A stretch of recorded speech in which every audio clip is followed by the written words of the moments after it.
জায়গাটা ছিল, আমি অন্তত 60 বছর 80-70 বছর হলে নিয়ে বসত করতেছি। তারপরে আসে বাড়িঘর করছে, তারপরে বাড়িঘর করছে, আমি রাস্তাও দিয়ে দিছি।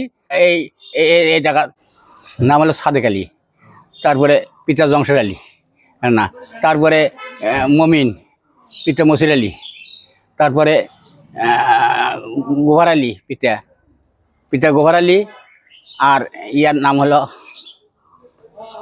গোভার আলী, ইয়ার নাম হজরত আলী। এটি 4 শরীকে বসত নিয়েছে। কত বসত নিয়ে এখন মনে করেন যে আমার এই গাছপালা রাস্তাঘাট আমার এলে সব বেদখল দিচ্ছে ওরা না দিচ্ছে। আমি গাছ এর ভেতর 20টা আছে, আর 20টা গাড়ানোর চেষ্টা করি, সেখানে গাছ তুলে ফেলে দিতেছে না, তুলে ফেলে দেয়, সেটা ডালফালা কাটিয়ে দেয়, ভেঙে চুরে দেয়। আসছিলাম মারপিট খায়, আমি এতদিন আমি এই অবস্থায় আসছিলাম। আজকে আমি অভিযোগ দিছি, বা আমি কোর্টের দরকার হলে কেস করবো। তো সরকারি প্রশাসনের কাছে আমি দাবি করে আসছি, আজকে অভিযোগপত্র করছি। আজকে অপমান করছে, আমার মেয়ে মারছে, আমার ছেলেকে মারছে, বলেন না, মারধর করছে। ওই আমরা গাছ কাটবে গেছি, আমার গাছের ভিতর গাছ কাটবে গেছি, গাছ কাটতে দেয়নি, সেখানে গাছ উঠে বাদ নিয়ে গেছে, তুলে নিয়ে গেছে।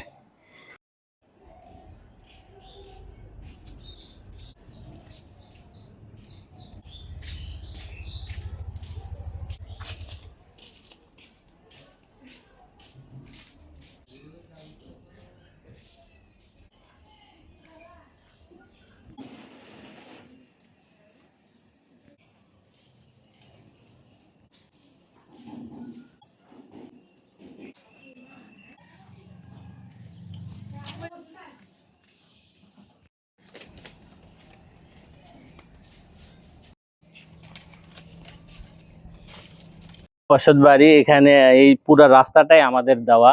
এখানে আমাদের গাছ আছে, বড় গাছ আছে, বাঁশঝাড় আছে। হ্যাঁ, ওই পাশে যারা বসবাস করে তারা রাস্তার জন্য জায়গায় রাখেনি।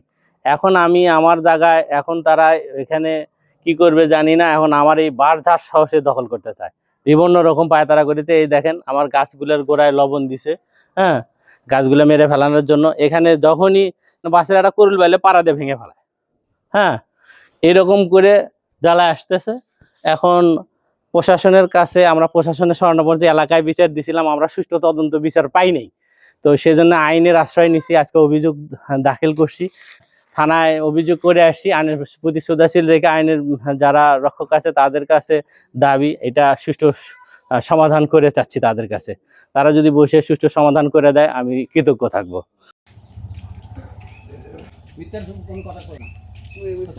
এই জায়গায় থেকে এখান থেকে ঠিক আছে গাছ এখান থেকে যা